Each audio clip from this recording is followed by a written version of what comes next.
Oh no! I think I feel my saddle slipping. These are words I've heard from a lot of terrified young new riders. So today, I'm going to try and teach you how to saddle a horse and keep your saddle from slipping. I see a lot of you guys are new riders, and this will be a good thing to watch, and maybe we can teach you something. I've been saddling horses for over 20 years. I learned from an old school cowboy that he learned from his dad, and he competed professionally and trained horses for a living. Now with that, I'm going to show you how to saddle. Tighten your front cinch, your breast collar, and your back cinch. We already got the horse saddled, or he's been brushed and blanketed. We'll just start in with the saddle. First, you want to brush anything off here that might hurt your saddle or your horse. Throw everything on the right side on top of the seat. Now, I'm big enough I can just set this on him.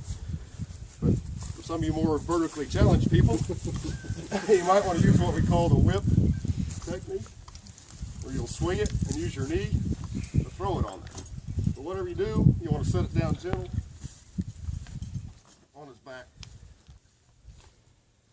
Because you don't want nothing hard thrown on your back, and you sure don't want it on your horse either, because he's an athlete, we got to take care of it. We'll throw everything down, square up our saddle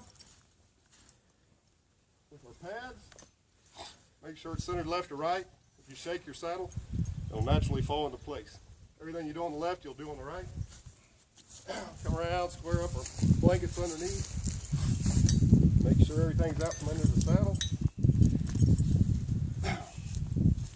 There we go. Stirrup up here. We're going to start our next thing with our front cinch. This is the most important thing that's going to keep your saddle from slipping. We'll start out by just snugging it up. So reach under here and grab the cinch. You start it far forward, move it back a little. That'll lay the hair flat. You don't want nothing bulged up under that cinch.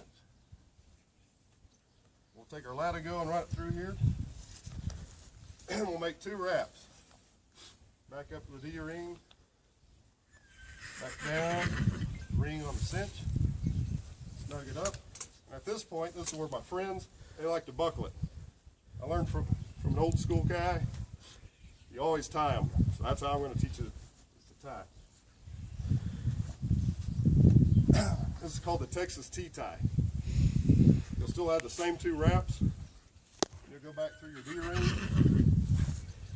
take it towards the front of the horse, across towards the back under, and back through the D-ring. There you go, Texas T-tie. You want to check your cinches often. You're probably doing it in stages of like 3 different stages. Right now we're just going to get it snug so our saddle stays up there. And because if we went to, say, our breast collar first, and we didn't do that, say he spooked and took off, that saddle's going to fall down in front of him and tear up your stuff. So, with that said, we'll go right to our breast collar. This is actually called a tripping collar. This is designed to keep your saddle from slipping backwards. So when you're pulling something, the saddle won't go backwards. It's got 2 tugs. The top tug goes through the D-ring. Buckle her up. That'll keep the collar from falling down, getting in his legs. The bottom tug will go through the ring on the cinch. That'll keep it from riding up in his throat when you're pulling something to cut his air off. There you go. Now we'll go to the back cinch. This is a helper of the front cinch, basically.